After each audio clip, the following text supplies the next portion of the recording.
Nagtuo jud ko nga naka-study gini sa daan. Oh, sige, pangutan. Nakatuo ko nga nag-study ni gini sa daan.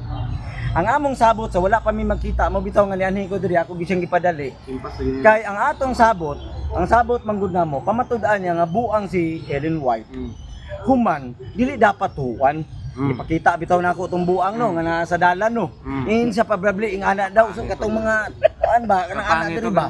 Wala man mi nagsabot nga mentally ill kay ang mentally ill manggud dili manggud na siya katong nagubo-ubo diri gud.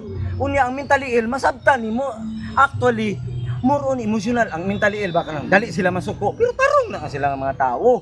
Makasulti sila tarong. Ang among gidebatihan ni Brother AJ dili tuhuan kay buang.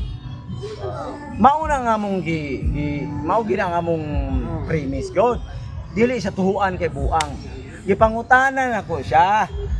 Kay naa may daghan maluwas nga Katoliko. Sulti man na sa buang. Tuhuan mo dili nituo pod. Amo tuo biya sa buang kay buang. Di ba tama man na? Tayo ra. Para sa mua si Ellen White dunay mental condition gitawag mentally ill. But dili sa buang sama sa gitudlo ni Brother EJ masaligan ang ipanuti. In fact, si Ellen White nakapatukod og dagang institusyon. Eskwelahan sa Battle Creek. Hospital.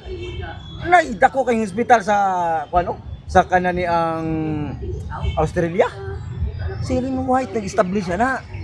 Dili na makaya sa buang sama sa utok sa pagpanambot ni Brother EJ. Ang iyaha gani pangutan-on lang ko siya. Muambak og lahi.